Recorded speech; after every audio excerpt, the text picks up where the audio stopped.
시죠. 주님의 이름으로 사랑합니다. 주님의 이름으로 사랑합니다.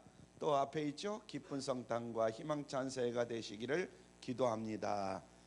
잘 이게 다 기억이 안 나면 보시면서 서로 인사하면 되겠어요. 시작. 기쁜 성탄과 희망찬 새해가 되시기를 기도합니다. 할렐루야. 하여튼 기쁜 성탄이 되시고 여러분들 이제 새해를 아직 뭐 한 일주일 정도 남겨 있지만은 하여튼 새해는 더욱더 축복된 한 해가 되기를 주님의 이름으로 축원합니다. 오늘 성탄 이 예배에 참석하신 사랑하는 성도 여러분들 모두에게 성탄의 기쁨이 충만하기를 바라고요. 또 계획하고 행하는 일들이 주님의 도우심 가운데 잘 되기를 주님의 이름으로 축원합니다. 아침에 보니까 흰눈이 많이 내려요. 그래서 성탄절날 이렇게 흰눈이 내리기가 제가 기억하기는 뭐 이렇게 많지 않은 것 같아요. 한 10여 년 전인가 하여튼 뭐 꽤 오래전에 성탄절날 눈이 내리고 그리고는 기억이 없었는데 이렇게 눈이 내려요. 그래서 2023년도 성탄절은 축복된 성탄절이고 여러분들에게도 좋은 일이 많이 일어나는 그런 성탄절이고 또 앞으로 한 해가 되기를 다시 한번 주님의 이름으로 축원합니다. 우리는 사도신경을 고백할 때에 예수님에 대해서 이렇게 말합니다. 이는 성령으로 잉태하사 동정녀 마리아에게 나시고, 우리가 신앙 고백할 때 꼭 그렇게 고백하잖아요. 한번 같이 따라해 볼까요? 이는 성령으로 잉태하사 동정녀 마리아에게 나시고. 여러분 어떻습니까? 이 말을 진심으로 여러분들이 믿으십니까? 큰 소리로 아멘 하시면 좋을 것 같아요. 혹시 순서를 따라서 습관적으로 어떤 사람들은 내가 그냥 교회에 나가니까, 말하자면 교인이라고 불려지니까 사도신경으로 신앙 고백을 하는데 그 중에 있는 거니까 그냥 습관적으로 외우는 그런 분들도 있을 수 있어요. 만일 우리가 진심으로 믿지 않는다면 이 성탄절이라는 것은 무의미한 그런 성탄절이 되고 말 것이다. 그래서 십자가도 무의미한 것이고 천국도 나와 상관이 없는 그런 천국이 되어버리고 마는 것이죠. 그래서 하나님의 아들이 처녀의 몸에서 잉태되어 사람이 된 것도 큰 기적이지만은 그것을 믿는 우리들도 큰 기적이다. 그렇죠?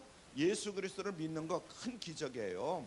더군다나 성탄하신 그 예수님을 믿는다는 것을 생각하면 큰 기적이다. 사실 우리가 이성적으로 생각하면 정말 믿을 수가 없는 일들이죠.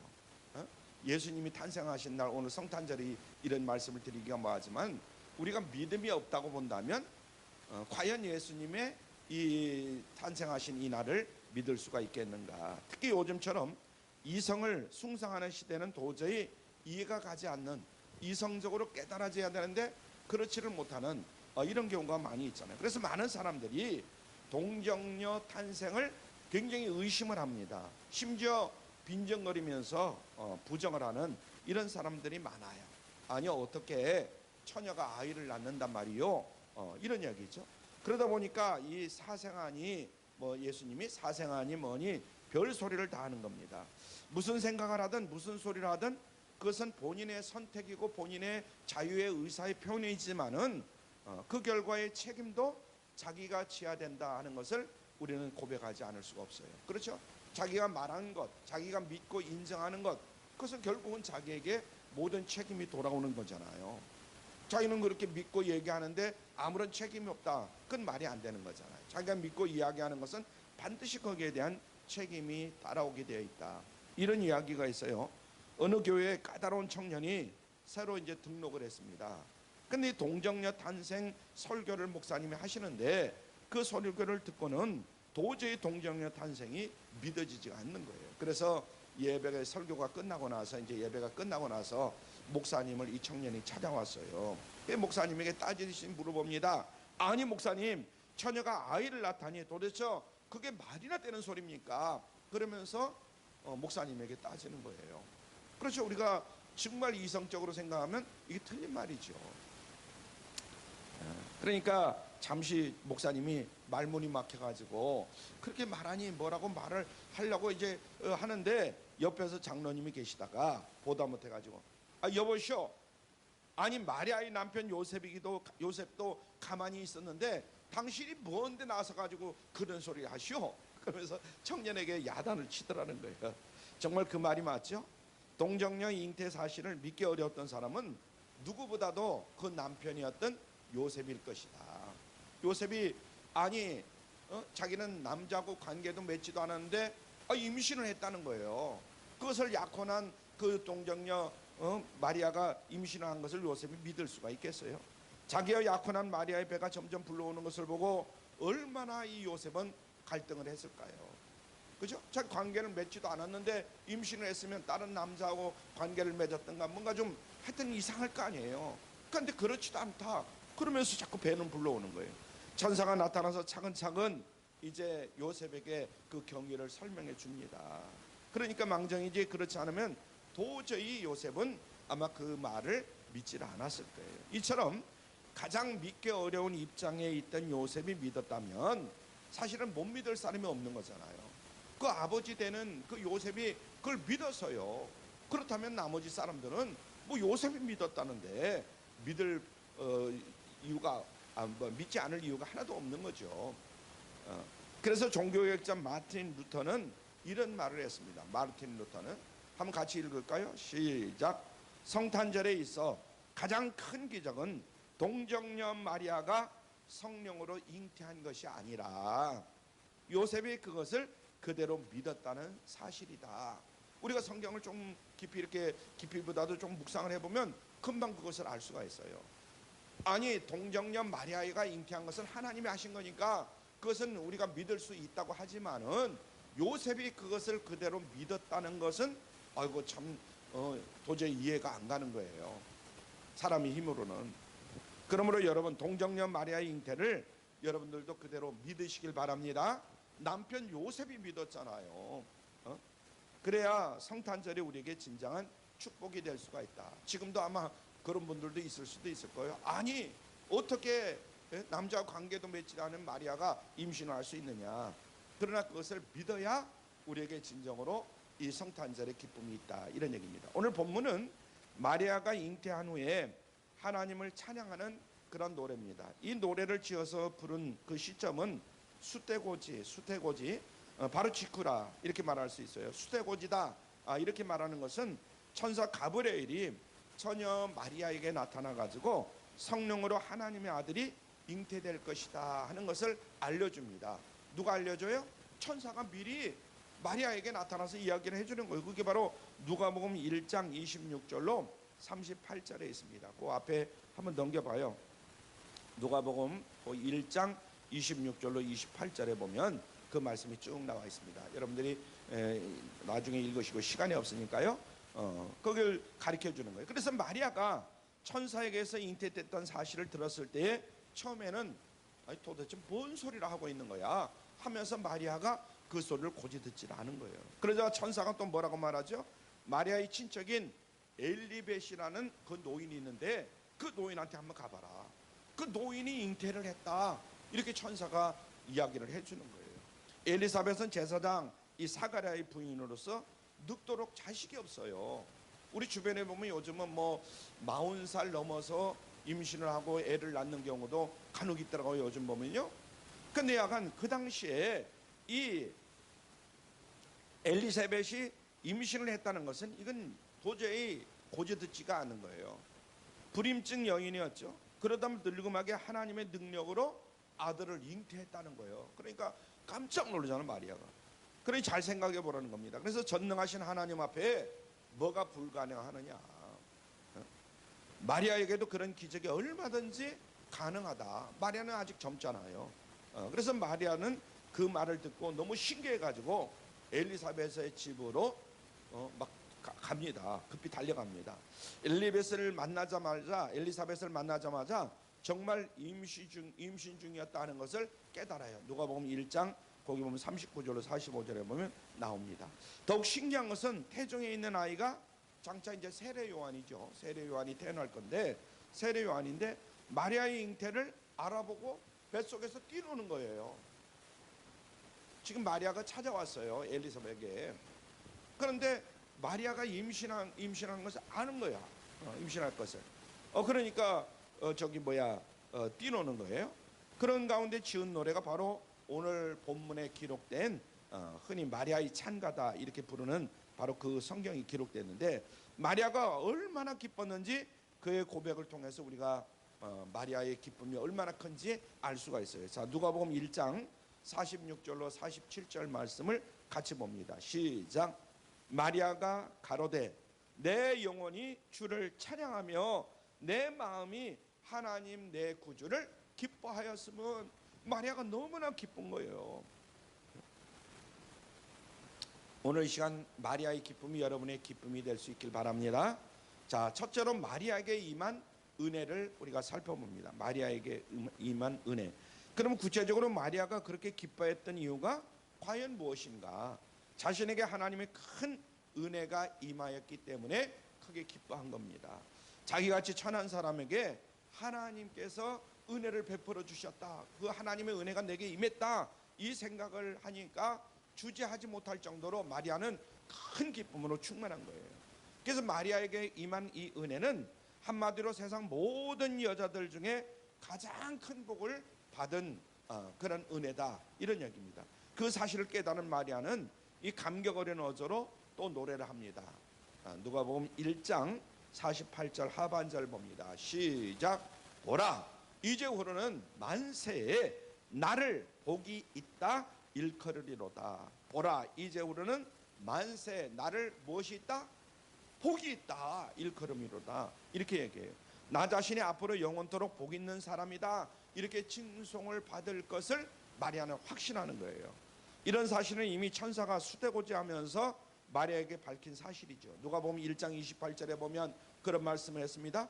은혜를 받은 자여 평안할지어다, 주께서 너와 함께 하시도다. 많은 사람들 가운데서 선택되어 하나님의 아들을 잉태되게 됐다 하는 이런 영광이 얼마나 큰가를 미리 암시해주는 그런 말씀입니다. 또 마리아가 엘리사벳을 만났을 때 맞이하면서 축원한 말이 뭐냐면 누가복음 1장 42절로 43절에 그 말이 나옵니다. 42절로 43절 시작. 큰 소리로 불러 가로되 여자 중에 네가 복이 있으며 네 태중의 아이도 복이 있도다. 내 주의 모친이 내게 나오니 이 어찌된 일인고. 여자 중에 네게 복이 있으며, 이 말은 바로 세상의 모든 여자들 중에 네가 가장 복이 있는 여인이다, 이런 얘기입니다. 심지어 마리아를 가리켜서 내 주의 어머니다 이렇게 표현하면서 그 만남 자체를 아주 영광스럽게 이렇게 여기는 거예요. 당시 사회적 신분으로 보면 두 사람의 사회적 신분은 하늘과 땅의 그런 차이가 나는 거죠. 제사장 가문은 아주 하이클래스 그런 가문이에요. 지금으로 얘기하면 뭐라고 해야 돼? 하여튼 엄청난 그런 가문입니다, 옛날에는. 반면 마리아는 나사렛이라는 산골 동네에 태어난 그런 별 볼 일 없는 시골뜨기 소녀에 불과한 거예요. 이해가 되십니까? 두 가정의 신분 차이는 말도 못하는 거예요. 별 볼 일 없는 집안의 시골뜨기 소녀에 불과한 이 마리아다, 이 말이에요. 그런데도 이렇게 칭송한 것을 보면 마리아가 받은 은혜가 얼마나 큰가를 우리가 알 수가 있어요. 더 높은 위치에 있는 사람이 그렇게 칭송을 하잖아요. 여기서 우리가 짚고 넘어가야 할 사실이 있는데, 기독교 역사 가운데 마리아에 대한 태도의 양극단이 있어요. 둘 다 비성경적인 것이기 때문에 우리가 조심을 해야 됩니다. 그리고 여러분들이 잘 들어야 돼요. 하나는 뭐냐면 마리아를 신격화하는 것에 우리는 조심해야 돼요. 이 천주교 다니는 분들, 옛날에 다녔던 분들 아직도 그게 인상이 남아있을 수도 있는데, 마리아를 신격화하는 거예요. 신격화하는 거예요. 이는 로마 가톨릭 교회의 입장인데, 마리아는 무죄한 사람이다 그래요. 무죄한 사람. 여러분 생각해 보세요. 이 세상에 태어난 사람 쳐놓고 무죄한 사람이 어디 있어요? 아담과 하와의 자손이잖아요. 그런데 아담과 하와가 죄를 범했잖아요. 그러니까 우리 모든 인간은 마리아가 됐든 그 누가 됐든 간에 이 땅에 태어난 모든 사람은 죄인으로 태어나는 거예요. 이해가 되십니까? 우리 모두는 죄인이에요. 나는 이 세상에 태어나서 나는 한 번도 죄 진 적이 없다. 그래, 좋아요. 이 세상에 태어나서 죄를 짓지 않았다 할지라도 태어나기 전에 누구의 후손이냐? 우리 조상들이 죄를 짓고 그 죄를 그대로 물려받은 거예요. 그러므로 우리는 늘 조심해야 된다. 마리아는 죄가 없다는 거 맞는 말이에요, 틀린 말이에요? 또 헷갈리는가 보네. 틀린 말이다 이 말이에요. 마리아도 역시 죄가 있다. 이해가 되시죠? 성모 마리아라고 하지만은 성모는 맞아요. 그러나 죄가 없는 것은 틀린 말이다 하는 거 우리가 기억을 해야 됩니다. 근데 천주교 다니는 사람들 그렇게 알고 있어요. 또 하나는 뭐냐면 마리아의 존재를 너무나 경시하는 거예요. 너무나 경시해. 마리아의 존재를 종교개혁자들 중에 극단적인 사람들의 입장인데, 우리 모두가 마리아의 아름다운 신앙과 존귀한 위상을 흠모하고 따라갈 필요는 있어요. 그런데 마리아를 무시하는 것은 잘못된 것이다. 우리가 마리아를 무시해서는 절대로 안 됩니다. 성탄절에 우리는 마리아의 신앙을 모델로 삼고 마리아를 본받으려고 힘쓰고 애쓰는 우리 모두가 되어야 될 줄로 믿습니다. 당시에 이스라엘에 많은 여인들이 있었어요. 하필이면 하나님께서 그런데 마리아를 선택해서 하나님의 아들을 잉태하게 했어요. 이것은 특별한 하나님의 은혜가 임한 것입니다. 아멘. 그만큼 성품도 좋고 그래서 우리가 마리아를 존경하는 건 존경하되 죄인은 죄인이다 이 말이에요. 이해가 되시죠? 이걸 잘 정리해 놓지 않으면 안 된다. 두 번째는 크게 두 번째, 마리아에게 임한 은혜입니다. 마리아에게 은혜가 임한 이유. 한번 같이 읽죠. 시작. 마리아에게 은혜가 임한 이유. 마리아에게 큰 은혜가 임한 이유는 그에게 아름다운 신앙이 준비되어 있기 때문이다. 그래서 우리들도 여기에서 배울 게 있어요. 우리들의 신앙이 지금까지 어떻게 살아왔든 간에 지금 나의 신앙이 하나님 보시기에 어떻게 되어 있느냐, 이게 굉장히 중요하다 이거예요. 우리 신앙이 중요해요. 마리아의 그 당시 신앙이 굉장히 중요한 거예요. 아무리 하늘에서 억수같이 비가 쏟아져 내린다 할지라도 그릇이 준비되어 있지 아니하면 그 빗물이 그릇에 하나도 담기질 않아요. 이와 같은 이치요. 그릇이 준비되어 있어야 돼. 마리아에게는 그 아름다운 신앙의 그릇이 준비되어 있었기 때문에 하나님의 은혜의 비가 폭포수같이 쏟아질 때 그것을 받을 수가 있는 거예요. 이해가 되십니까? 그래서 우리들 오늘날 우리들도 이 마음의 중심이 항상 마리아와 같은 그런 마음, 하나님의 은혜가 쏟아지는데 그 은혜를 담을 수 있는 그릇이 준비되어 있어야 된다 하는 이야기입니다. 이해가 되시죠? 아이고, 은혜 주시면 주고 말만 말고 그깟 넘어가 뭐 그런 말로 준비하냐, 이렇게 생각하면 안 돼요. 그래서 늘 중요하게 생각해야 될 것은 내가 복받는 그릇이 준비되어 있느냐, 이것이 굉장히 중요하다. 그래서 첫 번째, 그러면 어떤 그릇이냐? 겸손입니다. 겸손. 한번 따라하죠. 겸손. 마리아는 겸손의 그릇을 준비함으로 큰 은혜를 받았던 것을 알아요. 그래서 그는 스스로 하나님 앞에서 어떻게 느끼고 있었느냐, 오늘 보면 누가복음 1장 48절에 보면 이렇게 말합니다. 그의 계집종의 비천함을 돌아보셨습니다. 그의 계집종의 비천함을 돌아보셨습니다. 자신을 비천한 계집종이다 이렇게 고백하고 있는 것을 볼 수가 있어요. 그가 살던 이 고향 나사렛은 변방 갈릴리 지방에서도 아주 산동네의 그런 지방입니다.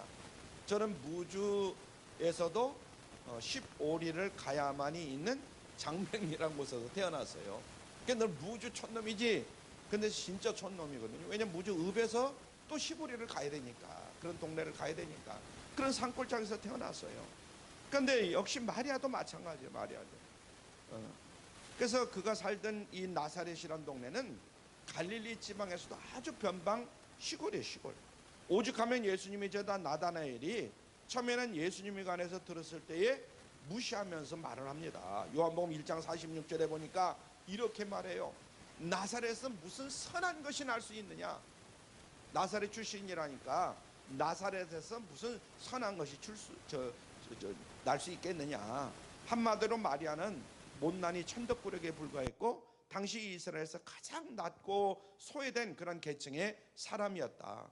아주 시골 구석의 사람이었고, 교만에는 두 가지가 있어요. 교만에는 두 가지가 있다. 나는 어떤 교만에 속하는가 여러분들이 짐작해 보세요. 부자 교만과 가난한 사람의 교만이 있어요. 교만에는 몇 가지가 있다? 부자 교만과 가난한 사람의 교만, 거지 교만. 그래서 부자가 교만하기도 한 일들이 너무나 많아요. 우리가 뭐 다 예를 들지 않겠어요? 그런데 거지라도 마음이 강팍한 사람은 교만한 사람이다. 그래서 혹시나 여러분들이 누구와 비교할 때 내가 그 사람보다 좀 부족한 점이 있다, 뭐 물질적으로든 뭐든 간에 부족한 점이 있다, 그런데 뭐 어쩌고 저쩌고 하면서 교만을 떨면 안 돼요. 부족한 건 인정하고 그 부족한 걸 메꾸려고 애쓰고 노력하는 우리 모두가 되어야 될 줄 믿습니다. 아멘. 그럼 하나님이 채워주셔야 되는데 하나님의 은혜를 늘 사모해야 돼요. 그래서 하나님 앞에 기도하고 그리고 열심히 자기가 노력해야죠. 마리아는 자신의 모습을 너무나 잘 알고 겸손하게 고백합니다. 한마디로 자기 주제 파악을 참 잘했던 그런 여인이다, 이런 얘기입니다. 국어를 잘하려면 주제 파악을 잘해야 된다 그래요. 국어를 잘하려면 주제 파악을 잘해야 돼요. 근데 수학을 잘하려면 뭐를 잘해야 돼요? 분수를 알아야 돼요. 분수. 예? 한번 여러분들이 주제 파악을 잘 하시길 바랍니다. 분수를 잘 아시길 바랍니다. 이게 바로 겸손이라는, 겸손하면 다 그게 돼요. 겸손. 그래서 물론 이렇게 말한다고 하나님 무조건 낮고 신한 참분에 있는 사람, 그런 사람들만 좋아한다, 그렇게 생각하면 안 돼요. 하나님 부자도 좋아하셔요. 그러나 겸손한 사람을 좋아하신다 이 말이에요. 이해가 되시죠? 많이 배운 사람은 많이 배운 대로 하나님은 좋아하셔요. 그런데 어떤 사람을 좋아한다? 겸손한 사람. 그래서 우리가 소유해야 될 그런 기본적인 마음은 겸손이다. 겸손. 내가 많이 가지고 있든 많이 배웠든 어떤 위치에 있든 간에 늘 겸손한 사람이 될 수 있길 바랍니다. 아멘. 그래서 사회적인 신분이 높기나 뭐 부귀영화가 좋은 것은 사실이지만 자칫 잘못하면 사람을 교만하게 만들 수 있는 그런 요소들이 굉장히 많아요. 죄송스러운 얘기지만 제가 얼마나 교만했는지 몰라요. 나보다 예수 잘 믿는 사람들이 그렇게 많지는 않았던 것 같아요. 제가 생각할 때. 그래가지고 교만을 떨고 목회를 시작할 때도 그렇고 목회를 하면서도 그렇고 지금 생각하면 왜 이렇게 교만했었던가.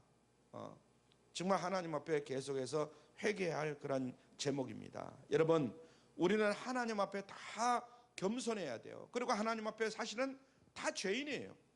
좀 내가 너보다 좀 낫고 어쩌고 하더라도 다 죄인이에요. 죄인. 하나님의 은혜가 없이는 아무도 살 수가 없는 그런 죄인이다 하는 것을 먼저 우리가 깨달아야 될 줄로 믿습니다. 목욕탕에 가면 재미있는 일이 있어요. 어제 목욕탕에서 두 사람인가 이렇게 소천한 일이 있는데 참 안 됐어요. 약간 탈의실에 가보면 화려하게 옷을 입은 사람이나 옷을 아무런 일을 하다 막 와서 옷을 입었던 사람이나 다 벌거벗어요. 옷을 다 벗어야 목욕탕에 들어가니까. 그런데 사실은 그 벌거벗은 모습이 사실 그 인간의 모습이거든요. 그때는 내가 돈 있으면 좋은 옷을 입을 수 있고 없으면 그냥 허름한 걸 입을 수도 있고 그러나 벌거벗으면 다 똑같은 사람들이에요. 그런데 왜 그렇게 교만한가? 그보다 좋은 옷을 입은 사람들이 얼마나 많고 나보다 더 똑똑하고 잘난 사람들이 얼마나 많은가? 그래서 우리는 교만하면 안 된다.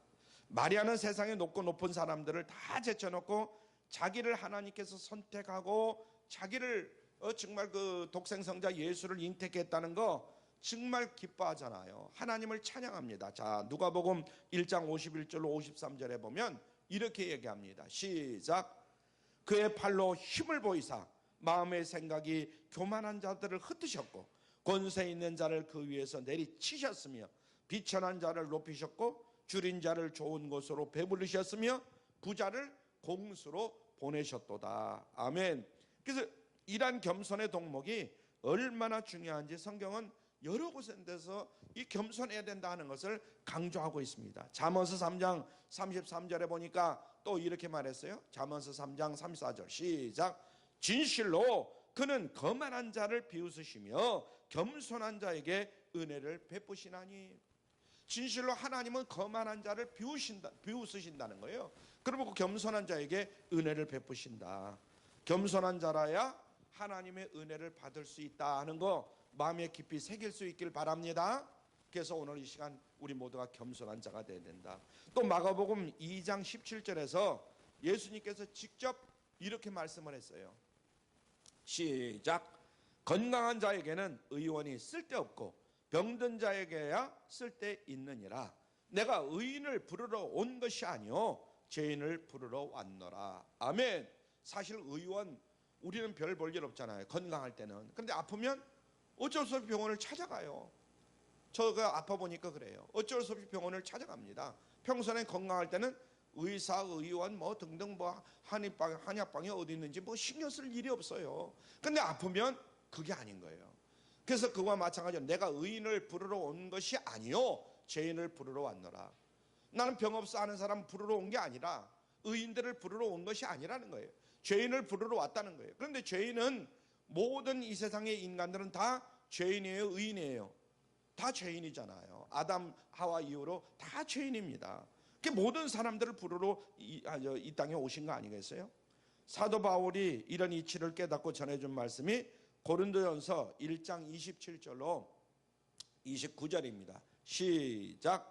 그러나 하나님께서 세상에 미련한 것들을 택하사 지혜 있는 자들을 부끄럽게 하려 하시고 세상에 약한 것들을 택하사 강한 것들을 부끄럽게 하려 하시며 하나님께서 세상에 천한 것들과 멸시받는 것들과 없는 것들을 택하사 있는 것들을 폐하려 하시나니 이는 아무 육체도 하나님 앞에서 어떡하여? 자랑하지 못하게 하려 하심이니라. 우리가 마음속에 깊이 새겨야 돼요. 그래서 그 이유는 뭐냐? 겸손한 사람들을 통해서 하나님의 영광이 나타나기 때문에 그런 것이다. 교만한 자들은 하나님의 은혜를 의지하지도 않거니와 좋은 일이 생기면 내가 잘나서 그런 것이지 하면서 자기의 공로로 그것을 다 여기는 거예요. 그래서 하나님께 영광을 돌리지는 않습니다. 자기 때문에 그렇게 된 걸로 알고 있고. 자, 우리가 성탄하신 예수님을 영접하기 위해서는 겸손하게 하나님 앞에 머리를 숙여야 될 줄로 믿습니다. 마음을 조아려야 돼요. 그래서 고개를 빳빳하게 들면 안 된다 하는 걸 잊지 마시길 바랍니다. 세상에서의 모든 조건과 계급장을 다 떼내야 돼요. 벌거벗은 모습으로 죄인임을 고백하면서 하나님 앞에 무릎을 꿇는 우리 모두가 되어야 될 줄로 믿습니다. 그래야 진정으로 예수 믿고 구원을 받을 수가 있는 것이죠. 하나님의 큰 은혜를 우리가 받을 수가 있습니다. 부디 이번 성탄절을 통해서 우리 각자 혹시라도 높아진 마음이 우리에게 있는지 없는지 그것을 여러분들이 먼저 살펴볼 수 있기를 바랍니다. 그래서 더욱더 겸손해진 모습으로 성탄하신 예수님을 맞이하시는 여러분들 다 되기를 주님의 이름으로 축원합니다. 두 번째는 믿음이야, 믿음. 두 번째, 마리아는 믿음의 그릇을 준비함으로써 큰 은혜를 받았습니다. 그래서 오늘 이 시간 우리가 성탄절을 앞으로 몇 번을 보내든 어떻게 간에 오늘 이 시간 우리가 준비해야 될 것은 믿음의 그릇이다. 믿음의 그릇. 본문 누가복음 1장 49절을 보세요. 거기 뭐라고 되어 있나? 시작. 능하신 이가 큰 일을 내게 행하셨으니 그랬어요. 여기 능하신 이는 전능하신 하나님을 지금 가리키는 거예요. 하나님이 자기에게 큰 일을 행하셨다 이렇게 고백합니다. 큰 믿음의 고백이지요. 처음에는 마리아가 자기 몸에 하나님의 아들이 잉태됐다 이 사실을 굉장히 믿기가 어려웠어요. 그래서 천사의 방문을 받고 뭐라고 말하느냐? 누가복음 1장 34절에 보면 이렇게 말합니다. 시작. 마리아가 천사에게 말하되 나는 사내를 알지 못하니 어찌 이 일이 있으리까? 오늘날도 이렇게 말할 수 있는 사람들이 많이 있죠. 그렇잖아요. 나는 사내를 남자를 알아야 뭐가 임신을 하든가 그러지 알지도 못하는데 무슨 일이 있을까? 그래서는 당연한 반응이죠. 그러자 천사가 뭐라고 말하느냐? 누가복음 그 1장 37절에서 이렇게 말합니다. 시작. 대저 하나님의 모든 말씀은 능치 못하심이 없느니라. 하나님의 모든 말씀은 능치 못하심이 없느니라. 그렇게 이야기를 하는 겁니다. 그러니까 정말 하나님은 한다면 하시는 분이다. 중요한 것은 내가 믿느냐 믿지 않느냐 이게 중요하다 이 말이에요. 우리의 믿음이다. 우리의 믿음. 그래서 우리가 믿거나 말거나 하나님은 하나님이 일을 행하시기 위해서는 누구든지 붙들고 행하실 수 있다 이런 이야기입니다. 이해가 되십니까? 물론 골라서 일을 하시겠지만은 그리고 믿음을 보면서 일을 하시겠지만 지금 하시고 싶으면 하나님은 일을 하실 수가 있다. 그래서 우리 주변에 보면 깡패, 건달, 내가 알던 그런 사람들이 갑자기 하나님을 만나고 변화돼 가지고 주의 종이 되고 뭐 열심히 하나님을 잘 섬기는 이런 사람들이 되는 경우도 많이 있어요. 물론 그 사람이 또 옛날 본심이 나오기도 하고 막 그러지만은 그런 경우도 굉장히 많아요. 하나님의 아들이 세상에 오신 것은 하나님이 직접 하신 일인 줄로 믿으시길 바랍니다. 아멘. 예수님이 왜 이 땅에 오셨어요? 우리를 구원하시기 위해서 오셨잖아요. 그런데 우리를 구원하시기 위해서 오신 것은 하나님이 보내셔서 오신 거예요. 이해가 되십니까? 그냥 저절로 어떻게 우연히 태어난 것이 아니다, 이런 얘기예요.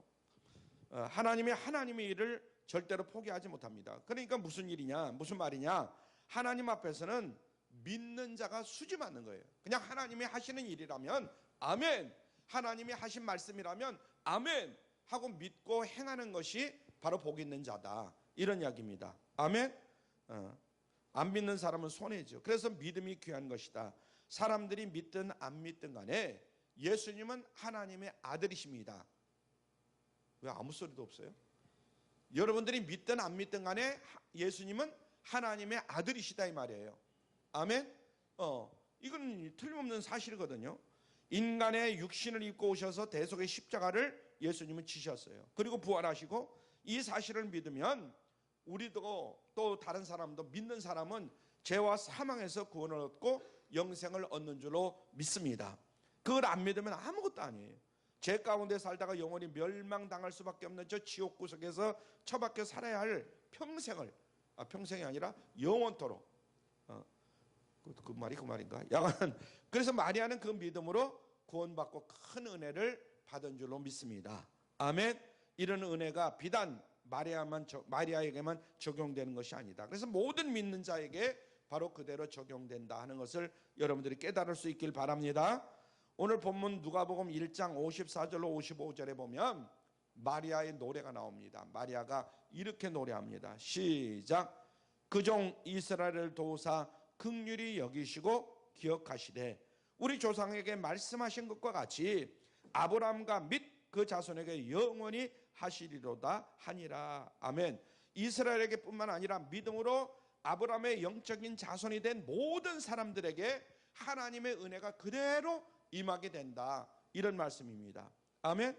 부디 오늘 성탄절에 마리아와 같은 그런 순전한 믿음으로 구원의 은혜를 재확인하시고 우리의 삶 속에서 하나님의 기적 같은 은혜를 풍성히 받아 누리시는 여러분들 되시기를 주님의 이름으로 축원합니다.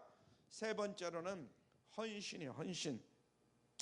마리아는 헌신의 그릇을 준비함으로 큰 은혜를 받았습니다. 그래서 우리들도 오늘 이 시간 어떤 그릇을 준비해야 되느냐, 하나님 앞에 늘 헌신할 그릇을 준비해야 된다. 누가복음 1장 49절을 보세요. 49절 시작. 능하신 이가 큰 일을 내게 행하셨으니. 그랬어요. 마리아는 하나님이 자기에게 큰 일을 행하셨다, 이렇게 고백합니다. 그런데 잘 따져보면 이게 뭐냐, 자기 몸을, 자기 인생 전체를 하나님 앞에 드린 거예요. 그죠? 천사가 방문해서 수대고자 할 때에 처음에는 당황스러웠지만 마침내 그가 뭐라고 말하냐, 누가복음 1장 38절에 보면 그대로 나타나 있어요. 시작. 마리아가 가로되 주의 계집종이오니. 누구의 계집종? 주의 계집종이오니 말씀대로 내게 이루어지이다 하매 천사가 떠나가니라. 나는 내가 아니라 주의 계집종이라는 거예요. 주님이 하시면 그냥 하시는 대로 하시면 된다는 거예요. 기가 막혀요. 자기 몸은 하나님의 것이니까, 자기 인생은 본래 하나님이 주신 인생이니까 주인이신 하나님이 어떻게 하시든 간에 그 처분에 나는 맡기겠습니다, 이렇게 고백을 하는 겁니다. 이것은 단순한 입술의 고백이 아니고 자기 목숨과 자기 인생 전체를 던지는 그런 고백인 줄로 믿습니다. 아멘. 참으로 놀라운 사실이에요. 사실 마리아가 하나님의 아들을, 잉태를 받아들인 순간부터 마리아에게는 좋은 일만 막 있었던 게 아니라 고난의 연속입니다. 고난이 시작하는 거예요. 정혼자인 요셉이 먼저 의심할 거 아니겠어요? 그렇잖아요. 약혼만 했는데, 아직 결혼식도 안 했는데 임신을 했으니 큰일 난 거 아니겠어요? 그럼 어떻게, 파혼되면 그때는 다 죽임이에요. 당시 유대인의 율법으로는 처녀가 임신하면 특히 정혼기간, 정해놓은 그 기간 동안에 그런 일이 생기면 돌팔매질을 당해야 돼요. 많은 사람들에게 돌팔매질을 당해요. 마을 밖으로 끌려나가가지고 마을 사람들이 돌팔매로 그냥 막 던져가지고 죽여버리는 거예요. 자기 혼자만 목숨을 잃는 것이 아니라 가족들도 어떻게 되느냐, 가족들도 그 모든 위험을 다 무릅쓰고 자신의 모든 것을 다 헌신한 그 마리아예요. 그러니까 마리아는 사람은 사람이에요. 사람은 사람이지만 정말 대단한 헌신을 한 그런 여인은 틀림없다. 하는 거 우리가 인정을 해야 될 줄 믿습니다. 아멘. 여러분들이 다시 말씀을 드리지만은 천주교에서 얘기한 마리아를 신처럼 섬기면 안 돼요. 신은 아니에요. 마리아도 내내 사람이에요, 사람. 그러나 사람이지만 그 믿음이 굉장히 대단했던 사람이다. 다행히 하나님의 도움으로 여러 가지 고비들을 이제 마리아가 넘기는데 천사가 요셉에게 방문해 가지고 해명해 줍니다. 그래서 요셉이 파혼을 할 것으로 생각을 했었는데 파혼을 안 합니다. 요셉도 대단한 사람이죠. 천사가 말을 한다고 그래도 믿고, 그래서 방문해서 해명해 줌으로 파혼을 넘기고 가정을 이루게 되죠. 돌팔매도 면하게 되고 가족들도 명예를 누리게 되고요. 하지만 예수님이 이 세상에 계시는 동안 내내 마리아는 갖가지 아픈 시련을 겪어야 됩니다. 여러분들은 이 마리아 영화 같은 걸 봐서 아실지 모르겠지만 성경에도 쭉 나와요. 그런 과정이 그 앞에 펼쳐집니다. 그런데도 그는 기쁨으로 찬양했다, 이렇게 말하고 있는 건 정말 놀라운 그런 여인이죠. 아기 예수가 처음으로 성전에 올라가서 정결 예식을 할 때요, 누가복음 2장 22절로 그 쭉 보면 거기 나옵니다. 성전에서 기도하던 시몬 선지자를 만나게 됩니다. 시몬, 그때 시몬이 아기를 안고 예언했는데 그 다음에는 마리아를 향해서 예언을 합니다. 자, 누가복음 2장 34절로 35절을 봅니다. 자, 시작. 시몬이 저에게 축복하고 그 모친 마리아에게 일러 가로되, 그러면서 35절 시작. 또 칼이 네 마음을 찌르듯 하리라. 아멘. 마리아가 장차 칼이 마음을 후벼 파듯이 큰 고통을 당하게 될 것이다 하는 것을 미리 얘기를 해주는 거예요. 근데 정말 그랬잖아요. 베들레헴에서 탄생하자마자 헤로드 왕의 핍박을 피해서 핏덩이를 안고 아기 예수를 안고 애굽으로 피난을 갑니다. 그때 동방 박사들이 준 세 가지 보물이 아마 그 피난하는데 귀하게 쓰임을 받았을 것이다, 돈으로 쓰임을 받았을 거다, 그런 이야기를 제가 했죠. 근데 애굽으로 야간 피신을 합니다. 얼마나 조마조마했을까. 공생애가 시작되면서 집을 떠나는 예수님을 바라보는 그 마리아의 그 심정은 어땠을까. 엄마의 심정, 여러분들이 자식을 정말 내보낼 때 그때의 심정 한번 생각해 보세요. 그 후에 온갖 고초를 당하고 조롱을 당하는 아들의 모습이 골고다 언덕으로 끌려가서 채찍을 맞고 끌려가면서 그런 아들의 모습, 마지막 십자가상에서 피투성이가 돼가지고 신음하는 그 아들의 모습, 나중에 십자가에서 다 늘리잖아요. 그런 모습들을 전부 마리아는 정말 봤어요. 그 극치는 무엇보다도 십자가에 달려 죽은 예수님의 시체를 끌어안고 흐느끼는 마리아의 슬픔이 아니겠는가. 그래서 마리아가 받은 큰 은혜와 영광의 배후에는 이런 뼈아픈 마리아의 헌신이 있었다. 그래서 참 어떻게 보면 하나님이 붙들어 주시고 하나님이 힘 주시니까 그것을 감당하고 그렇게 했지, 정말 어떻게 인간이 그렇게 감당할 수 있겠는가 생각을 해보면 그렇습니다. 믿음으로 구원을 받았죠. 그러나 그 후에는 헌신이 요구된다. 우리 모두도 마찬가지입니다. 믿음으로 우리가 구원을 받았어요. 그 다음에는 무엇이 필요하다? 헌신이 필요해요. 헌신이, 여러분의 헌신이. 여러분들이 교회가 어렵지만 끝까지 남아서 이렇게 헌신하는 것, 여러분들이 하는 것 같지만 사실은 여러분들을 붙들고 있는 그 믿음이에요. 믿음. 그리고 상급은 누가 주느냐? 하나님이 주시는 거예요. 이해가 되세요? 내가 하나님 앞에 내가 하나님이 주시는 거예요. 그리스도인의 진정한 모습, 그것을 여러분들이 보이시면 내 믿음으로 하나님이 주시는 거예요. 하나님이 요구하시면 우리는 하나님께 드리는 것이다, 이런 얘기입니다. 오늘 성탄절에 성탄의 은혜를 무엇으로 우리가 보답할까? 저도 그렇고 여러분들도 그렇고 다시 한번 마음속에 새기면서 하나님 앞에 앞으로 남은 인생을 어떻게 헌신할까, 잘 여러분들이 오늘 말씀을 생각하면서 뒤돌아보시길 바랍니다. 그리고 우리가 더 많은 것들을 받으려고 헌신하는 것은 아니지만은 하나님은 그 이상으로 여러분들에게 채워주실 줄로 믿습니다. 헌신하는 자들에게는 은혜 위에 은혜의 역사를 하나님은 더하십니다. 성도 여러분, 오늘 성탄절에 마리아의 찬가를 깊이 묵상하면서 은혜 받을 만한 그릇을 준비하는 마리아의 신앙을 여러분들이 소유하시기를 다시 한번 주님의 이름으로 축원합니다. 기도합니다. 사랑의 아버지 하나님,